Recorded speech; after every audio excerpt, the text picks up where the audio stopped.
So exam in 1 week. Again, you can take it on Thursday or Friday. Either one will work out fine for me. This is not going to be on exam 4. This will be on exam 5. So chapter 25, fluid and electrolytes. And so we're talking about body fluids, and we start off with total body water. And depending upon certain factors, 45 to 75% of our weight is good old-fashioned H2O, water. So that's a pretty good range there, 45% to 75%. Who do you suppose has a higher percentage of total body water?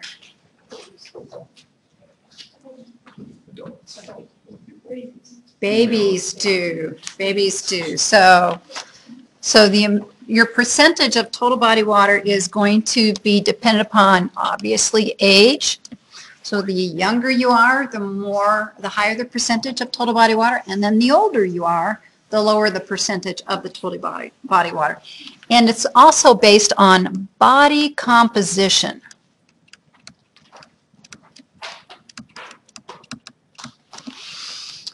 And your first response is probably going to be incorrect. So let's see what your first response is going to be. Who has a higher percentage of total body water, men or women? It's men. Okay. And women complain more about fluid, yes. So therefore we think of it along that way, but you have to realize body composition. And as far as muscle tissue to fat tissue, men have more muscle tissue than women do when you compare muscle tissue to fat tissue. And so our fatty tissue actually has a lower proportion of water percentage-wise in it than muscle tissue. Muscle tissue is actually about 75% water. So with that in mind, then that helps you to understand why men will actually have, a lean person will have more total body water than a person that is a little less on the lean side. So that's why body composition is an important factor there. More muscle mass, more total body water. Now, where we find our body water, we have two distinct compartments that we talk about. And that's what A is here, fluid compartments. We have the intracellular compartment and the extracellular compartment. And what's interesting is that 2/3 of all of our total body water is intracellular. And when you stop and think about it, it absolutely does make sense. But probably you want to first say it's extracellular. And that's because if you bleed out, you die. But that's not where our total body water is actually largest in volume. So intracellular compartment, and so we will abbreviate that intracellular compartment ICF. That means intracellular fluid. So this is approximately 2/3 of TBW, total body water. Therefore, our extracellular compartment's 1/3. And then when we go and take a look at the two distinct areas of our extracellular fluid compartments, we find that actually the interstitial fluid has more than our bloodstream or plasma. So this is also approximately 2/3 of ECF. So the numbers are kind of easy to remember, 2/3 and 2/3. And when we take a look at the basic construction or buildup or composition of our body fluids, we are interested in actually looking at the solutes, those particles that are in the fluids, because those particles will all contribute to the osmolality or tonicity of that fluid. All particles or solutes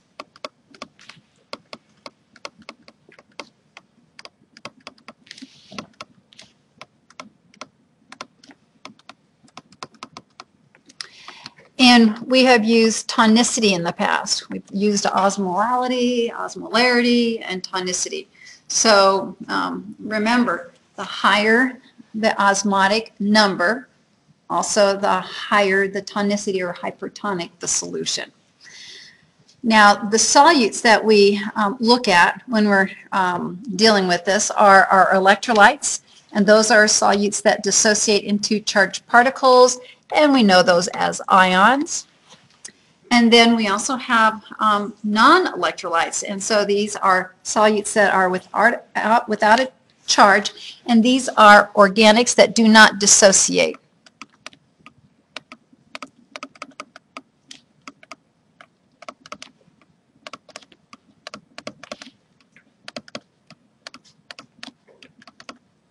And remember, dissociate means separate into charges. And so when we think of these, think of glucose, think of urea, think of creatinine.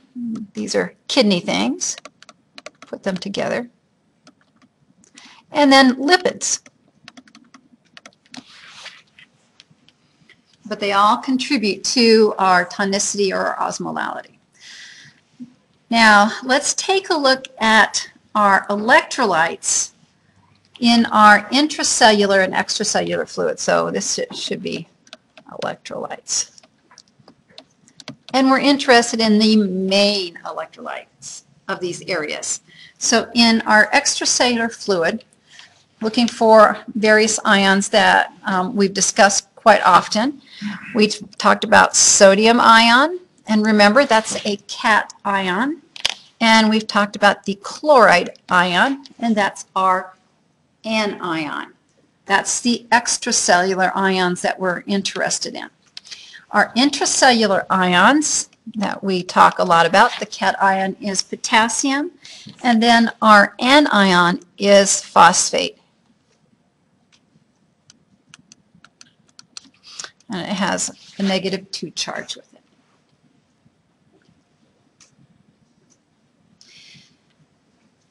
We take a look at all of these because our next part of the notes say movement of fluids between compartments. So what's important for you to realize, depending upon ionic or tonicity or osmolality that's actually happening in various compartments, you will actually have water move from intracellular to extracellular compartments or extracellular compartments to intracellular compartments. And so we'll take a look at that in a little bit more detail soon. And this is going to be regulated by osmotic factors. And remember, osmotic factors are related to tonicity, water movement, and also we can have hydrostatic pressures. And so this is also talking a little bit about capillary dynamics, fluid moving from the bloodstream into the interstitial fluid and also into the cells if the cells are actually going to be hypertonic compared to the interstitial fluid. So movement of fluids is going to be based upon osmotic as well as hydrostatic pressures.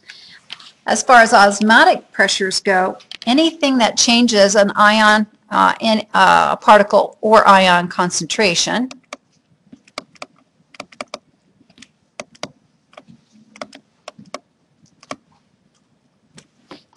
let's do ion, and those bars mean concentration,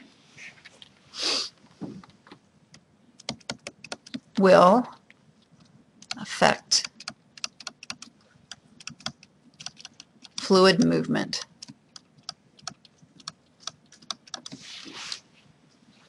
Which is the osmolarity discussion here. Now, ions can change their concentration for various reasons. They can diffuse and they can be pumped.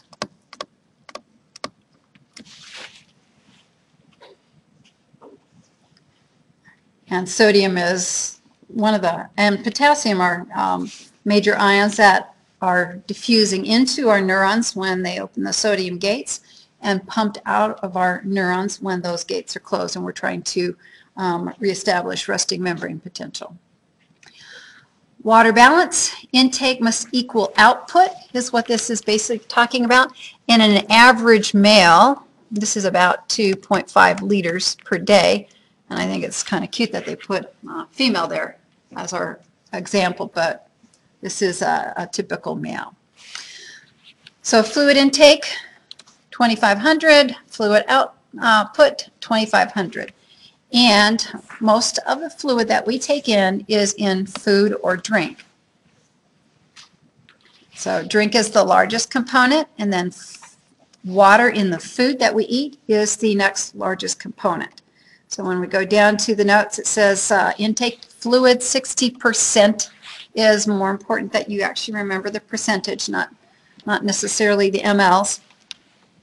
And then foods 30%, and there's that one called metabolic water. And metabolic water is because of various chemical reactions that we actually undergo. And the chemical reactions that produce water as a product are our dehydration synthesis reactions.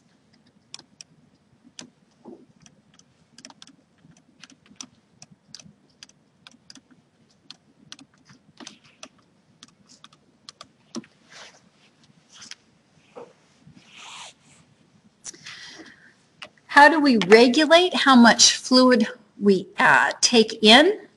The only way you can actually regulate would actually be typically through the fluids that you consume or the foods that you consume. And the main way that this is actually regulated is that in the hypothalamus,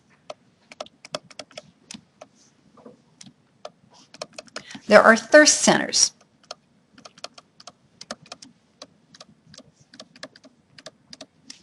And they become activated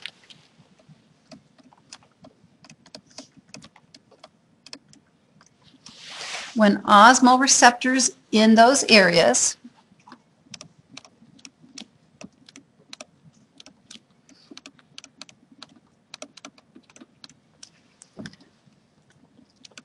detect an increase in osmolality. And remember, our blood osmolality is 300 milliosmoles. So we'll say in tonicity,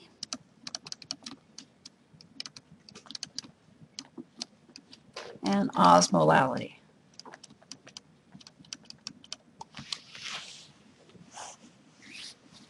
So if you're a little dry, that means you're hypertonic.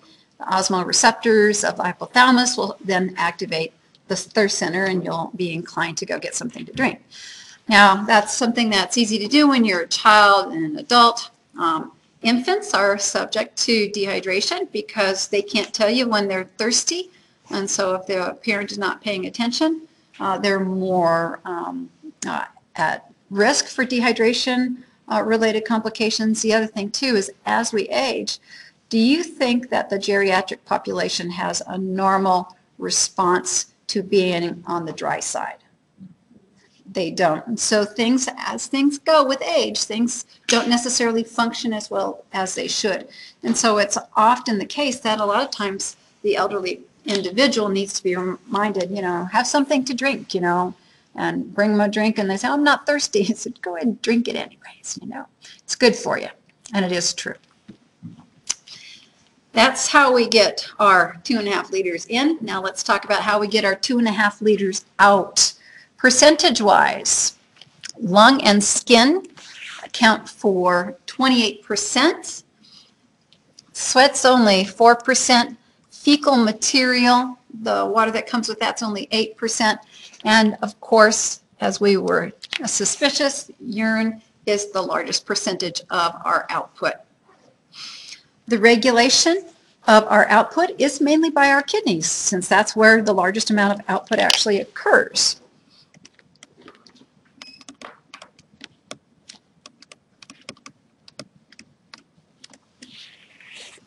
And with our kidneys, indeed, it's going to be tied to our sodium ion movements.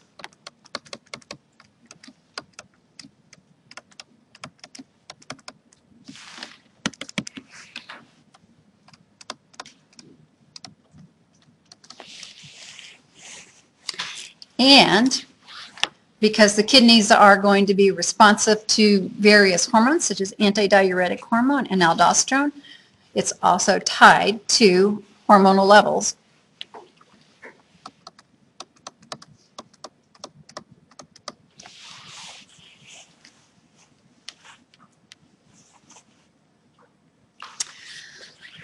There is two terms to learn here, obligatory water loss and facultative water loss.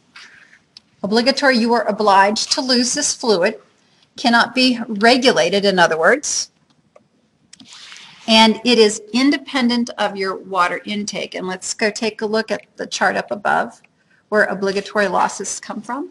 So you can't regulate the amount of fluid that you lose when you ventilate ordinarily. Also, you have your skin there to keep you from drying out or desiccating, but you're still going to actually lose some fluid in the form of sweat as well as normal fluid loss, which is what cutaneous transpiration is. And, you can't easily regulate, the fluid content of your fecal material. And the important obligatory water loss in the form of urine from the kidneys is about 500 mLs or a half a liter a day. What this means is that you are going to make urine despite whatever you drink. So urine formation of about a half a liter a day is made every day and is independent of the fluid that you take in. And that's because this is what our kidneys need to make in order to function. When they're functioning properly, they will always make some urine. And this is an important thing to note because when people are at their end of life and say they're in the hospital, and hospitals love to put tubes in people, don't they? They have IVs in them, maybe they'll have a nasogastric tube, and if they are towards their end of life, they'll often have a catheter in them. And with the catheter that's going into the bladder, and they have a sac that you can actually see fill up with urine. Well, even if the person is not drinking and not eating, what this means is that you will see that catheter bag fill up every day. And that's why it's independent of their fluid intake. You bet. Go ahead. So what happens is as long as the kidneys are functioning properly, they will have that half a liter of urine made every day. What is happening then when they actually have a dramatic drop in urine output for those individuals? It is kidney failure. And so that is actually a part of the natural decline, or therefore the passing away of an individual. Because they're not eating and not drinking, their systems will start to naturally dehydrate because we are forced to make that urine every day in order for our kidneys to function properly. Well, then if you're making urine every day and you're dehydrating, your intravascular volume is going down, correct? And when your intravascular volume goes down, that means the blood supply to your kidneys is then impaired. And then your kidneys actually start to fail because they're not getting actual blood supply and are not able to actually get rid of various toxins that are building up. This is a natural phenomenon. So this is part of organ failure, which is a part of just passing on. So that's what that obligatory urine loss is all about. The facultative loss is totally dependent upon water intake. So that's why we actually have, about 1,500 cc's, 1.5 liters of urine actually made a day.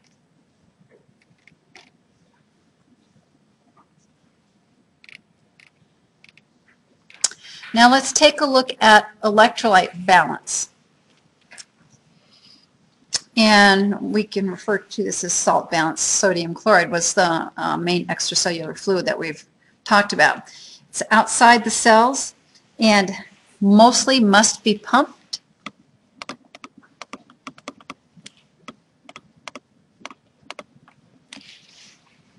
And therefore, main controlling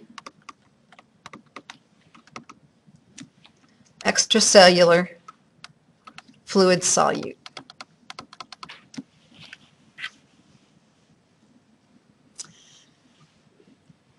Our pictures here are just to remind us how we get our salt in and how we get it out, typically in an average individual. I always remember a sodium level of 140 is pretty normal. That's like I remember 7.4 for our pH is pretty normal. That I also remember potassium level of 4 is pretty normal. So there's certain numbers that kind of stick in my head, and so I just kind of share that with you as to how to remember what's a normal sodium level, potassium level, and therefore blood pH. Our sodium intake is a dietary phenomenon, how we get sodium in. Our sodium output is going to be dependent upon the sodium that's in our urine. The more sodium in our urine, by the way, the more urine you will have because it's a solute that will take water with it. Also, the amount of sodium in fecal material, and then also when we sweat, as you guys know, sweat's a bit salty, and so sodium losses via that mechanism. So that's sodium in, sodium out. There are some hormones, and we're going to cover all of these that will help with our sodium out with the urine or not out. Aldosterone.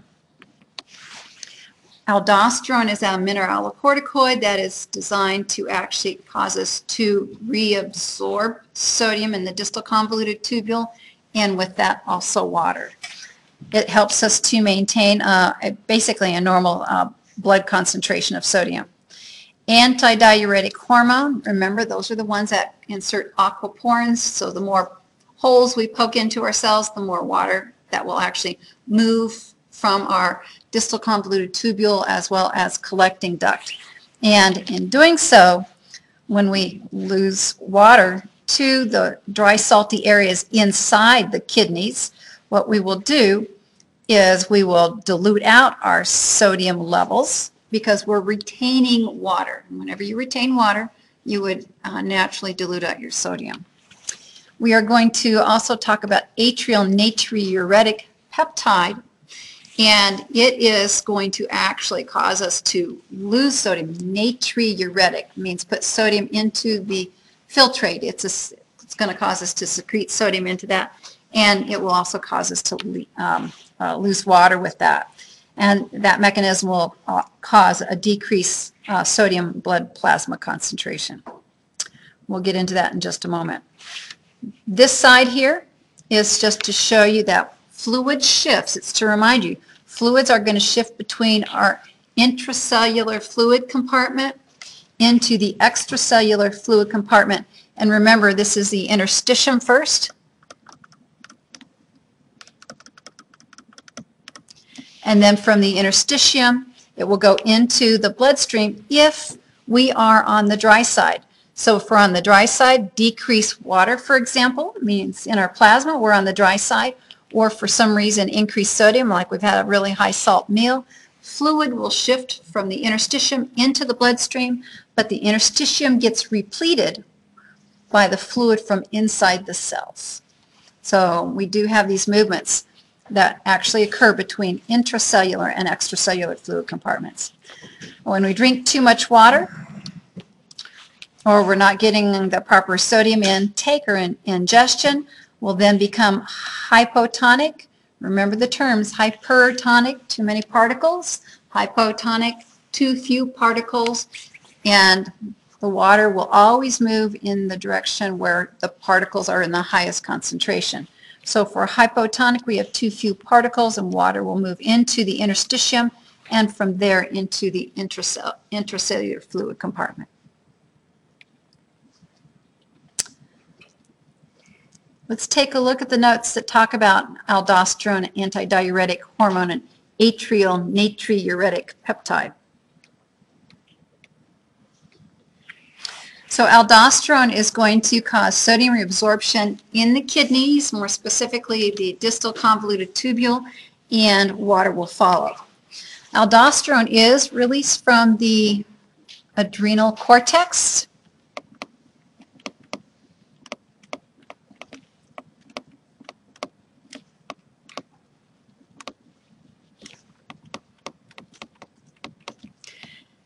And it's called a mineralocorticoid.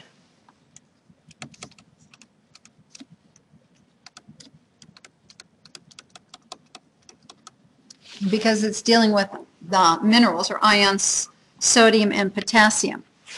What's important with aldosterone is that, and we'll go right down here and talk about it right down here. Aldosterone is you can directly cause aldosterone release by having high potassium levels. So increased potassium levels independently stems aldosterone release. And high potassiums, remember I mentioned potassium should be about 4 in your bloodstream, and so if you have a banana, which is high potassium source, or avocados are evidently high potassium sources, or take a potassium pill, then that potassium level in the bloodstream is elevated, and if it gets too high, we need to actually get that potassium out of the system. Aldosterone will be released, and then we will go ahead and put potassium into the filtrate. So when we put potassium into the filtrate, remember potassium is excreted.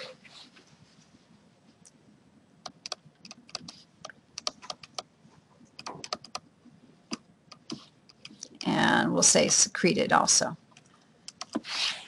That's the opposite of our reabsorption process. Let's move back on up, because we're still talking about aldosterone in the area of sodium. One of the other things that can cause aldosterone release is this mechanism. It's called the renin-angiotensin-aldosterone mechanism. The kidneys are the source of renin.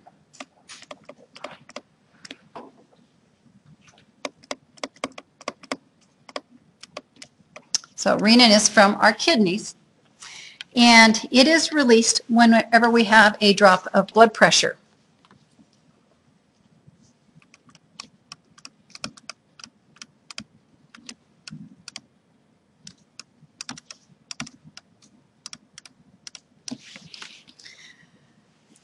This is a sympathetic response.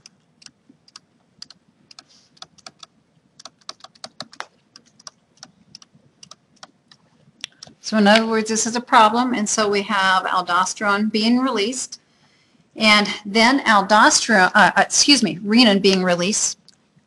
So then when renin is released, it causes formation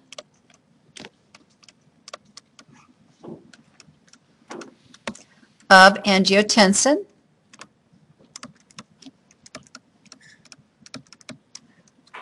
which is also a potent vasoconstrictor, but also angiotensin can stimulate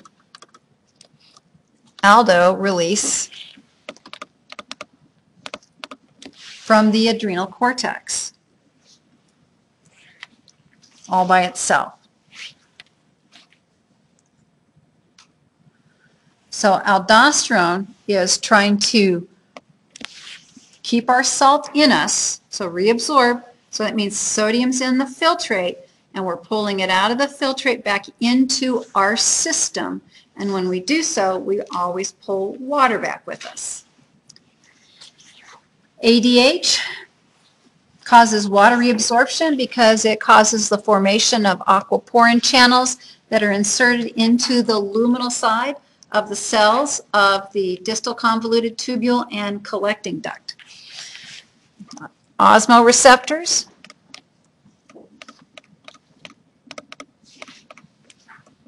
of hypothalamus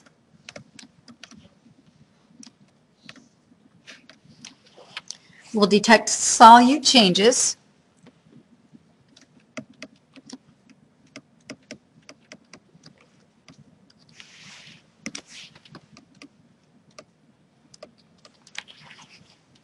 and if we become hypertonic,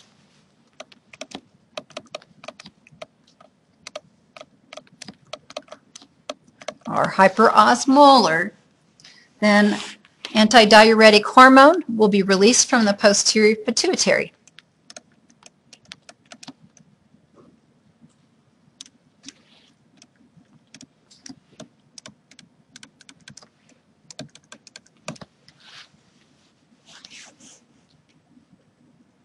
And then converse, if we are hypotonic, then we will not have any antidiuretic hormone release, and we'll have aquaporins actually even removed from the cells in that area.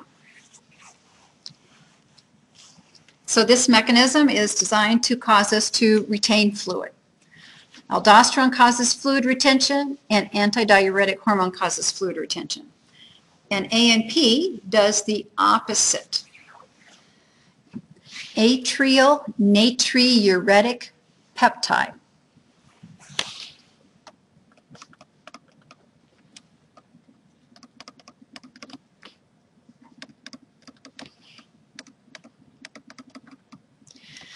In the older literature and older exams, you might see it as ANF. F is for factor, or ANH, and H would be for hormone. So we are going to do our best to stick with the ANP, atrial natriuretic peptide.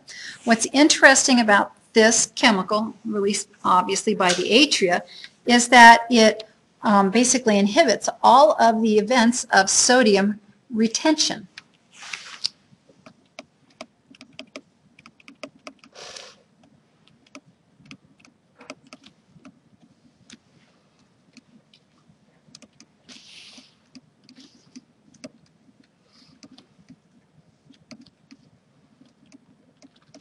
And remember, retention, reabsorption.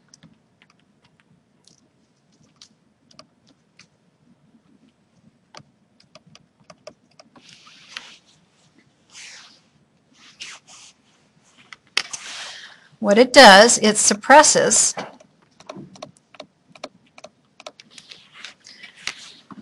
or inhibits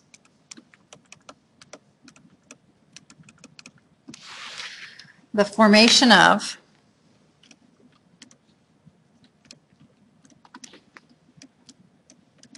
or release of aldosterone,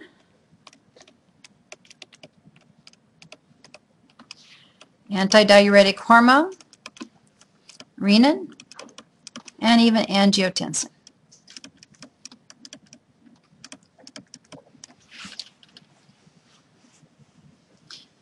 So in this situation, we will have a net fluid loss or a net fluid gain with ANP. A net fluid loss. No, you're right, net fluid loss. You guys are right. The net fluid loss, if you cannot have ADH, that means you do not retain water, correct? If you don't have aldosterone being released, remember that milliosmoles, 100 milliosmoles, that means we do not retain water. So this is, in effect, almost like causing diuresis, correct? So this one is the one that more often will do what to your blood pressure when this is released? It will decrease your blood pressure. And so that's one of the stimuluses for actually causing its actual release. We have atrial distension, too much fluid on board. It's trying to actually get you to actually get rid of that fluid with the diuresing. Potassium, again, that's our main ionic solute inside of our cells. Level is essentially controlled by the kidneys.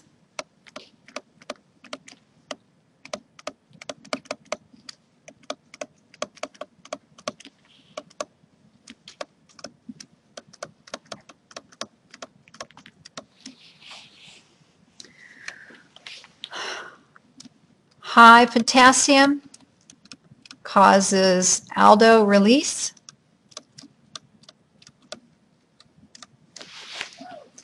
which causes sodium and therefore water retention or reabsorption, and potassium secretion or excretion. It's okay if we say it over and over again and write it down over and over again. Potassium level control is very important. It's low outside of the cells, high inside our cells. And this is a problem. If we have excess potassium in our extracellular fluid, we have a problem with repolarization. Which cell type is repolarization? Neurons. And also even our muscle cells, including our cardiac muscle cells. But number one is neurons, because we always talked about repolarization with our neurons. And remember, repolarization is a potassium movement phenomenon.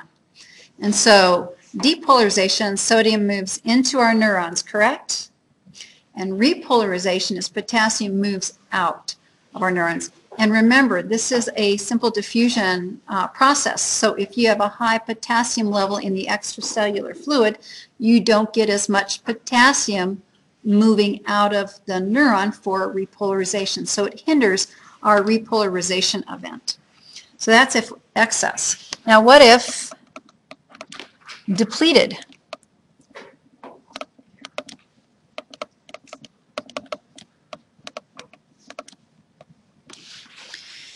What happens is that if we don't have enough potassium in our bloodstream, we'll get it from the interstitial fluid, which will get it from the cells. And so we rob our cells of potassium. So we can say cells donate their potassium. Well, if they give up their potassium, what happens to the resting membrane potential of a neuron if it's losing positivity?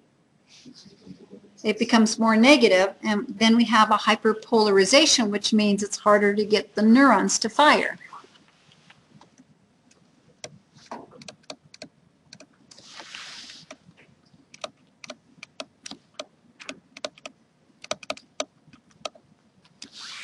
What's interesting about this hyperpolarization, we can try and reestablish the resting membrane potential by allowing protons or hydrogen ions into the cells, which isn't too good for the cells because it causes acidification of the cells. So to correct for this,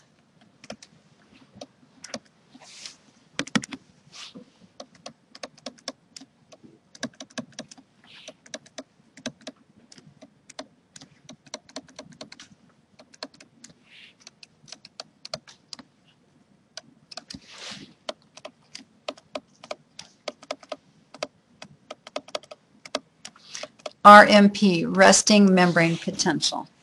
All of these abbreviations, you have to go back and think about what do these all stand for all over again.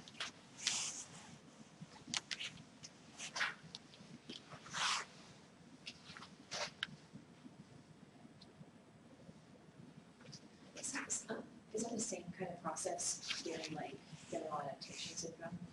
Yes, this is the problem with the general adaptation syndrome because we have so much aldosterone being released. That means we're losing all that potassium. And when we lose all that potassium, we start robbing it from the cells, and then we get all these electrolyte imbalances occurring at the cellular level. And then we get cellular exhaustion. You remember? Good. All right. Now we're coming to the topic of acid-base balance. And our lovely normal pH of 7.4. I like those 4s. 4 for potassium, 7.4 for pH, 140 for sodium. If we are above 7.4, such as we get to 7.45, we are alkalotic or basic. And if we get a pH below 7.35, we are acidotic. Too many protons in the system. And so we need to have within our system various, a mechanism to minimize pH changes because there's all kinds of things happening that will cause pH changes in various areas, like aggressively exercising muscle tissue, will actually have a drop in pH. We'll have acidosis associated with that. So we need to actually have buffers around to minimize those changes as they get into the bloodstream, these metabolic acids, lactic acid, ketoacidosis, and stuff like that. We need to actually try and do our best to minimize those pH fluctuations. And that's what a buffering system is all about. And the number one buffering system that we actually have is our chemical buffering system. And many of you may not have had a chemistry lab in a long time, but chemistry labs like to always mess with acids and bases and buffers. And so you have a beaker and you have a pipette here, and you'll put a buffer into solution, and then you'll drip an acid in. And what is interesting is, and you'll have also a chemical color change indicator when the pH actually changes enough. And you can, because of a buffer in the solution, you can put in quite a bit of acid before you actually get a pH change. And that's a chemical buffer. And so what's important for you to realize is in our bloodstream, we have chemical buffers, and that's the number one thing that helps us to keep a pH of 7.4, whether or not we're active or not, or any other sort of processes going on. When we overwhelm our chemical buffering system, then we get pH changes. Okay. And then we are going to then employ other systems to help us mitigate the pH change. And that's what this is actually all about. So the number one system that helps us to keep our pH at 7.4 is the chemical system, chemical buffering system. And the two chemicals that are going to help us to treat an acidotic situation or an alkalotic situation are these two guys right here, carbonic acid and bicarbonate. And so that's the little scale that you see. And one of the things to remember, I told you carbonic acid is a weak acid. It doesn't separate or dissociate a lot like hydrochloric acid does. Hydrochloric acid readily separates as soon as it can. Well, carbonic acid doesn't do that, and so that's why you see this discrepancy between how much carbonic acid you have and how much bicarbonate that you actually have here. And even though it doesn't dissociate much, there is a lot of bicarbonate in your system in the form of sodium bicarbonate here. And then we have the carbonic acid present. And this equation here was on one of our exams, our last exam, I think. Yeah, it was the last exam. And it's in this form. Remember, carbon dioxide plus water in the presence of an enzyme called carbonic anhydrase gives us carbonic acid, which then dissociates into protons and the bicarbonate ion. Protons are the acid end, and the bicarbonate ion is the alkalotic or basic end of this story. And where is carbonic anhydrase in a high concentration? Do you guys remember? Inside our red blood cells. So this is the enzymatic reaction that's occurring inside of our red blood cells. And then these chemicals, our buffers, are actually then in the plasma, in the fluid compartment of our plasma also.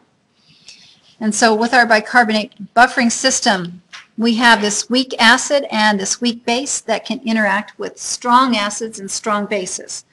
And so let's take a look at first the sodium bicarbonate. When you see sodium bicarbonate, you should realize it dissociates into the sodium ion plus the bicarbonate ion.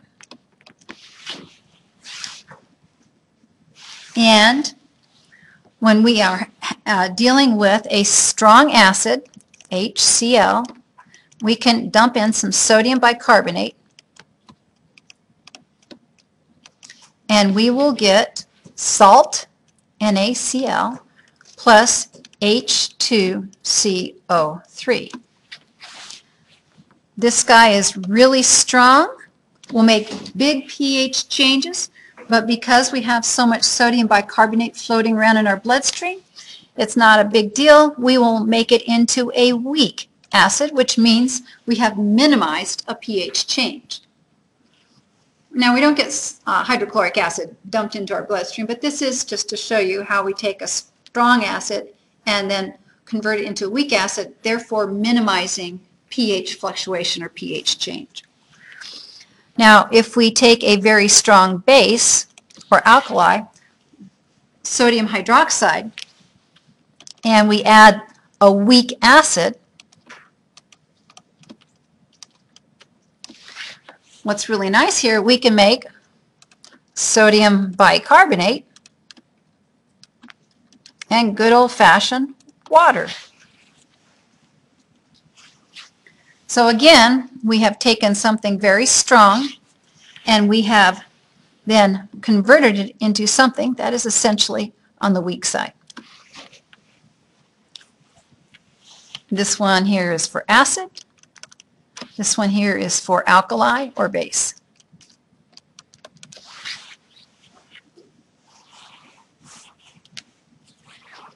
So it's important, H2CO3 and NaHCO3.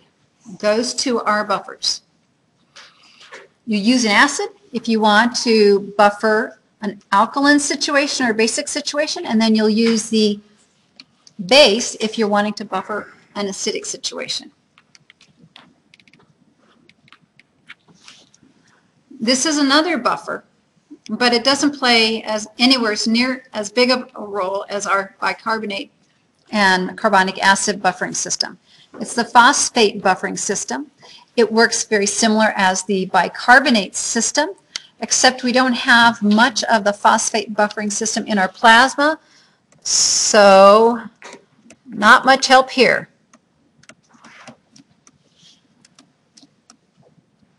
But we have a high concentration in our urine and the cells associated with the urinary system, and very helpful here. So if we have acidic urine, we're actually using the phosphate buffering system to help adjust the pH of that acidic urine so it doesn't cause damage or burn the tissue. Now, this one isn't, the phosphate buffering system isn't as helpful as the protein buffering system. And so let's go ahead and put number 2 here, and we'll put number 3 here for our chemical buffering systems. I'm going to rearrange it for the next time I put the notes together. The second chemical buffering system that we actually utilize is our protein plasmas, or plasma protein buffering system. Remember, the building blocks for proteins are called amino acids. So one end is acidic, which is this guy, and the other end of an amino acid is alkalotic or basic, the amine end. So amino acids. Acidic means that you can donate a proton, and that's what this is over here. Basic means that you can accept a proton, and that's why we have the 2 different pictures there. So if we are having an acidotic situation, our pH is dropping, we can then utilize the alkali here. So if acidotic metabolically, then NH2 end can actually be used where we can put a proton on that and make NH3. I guess I should say.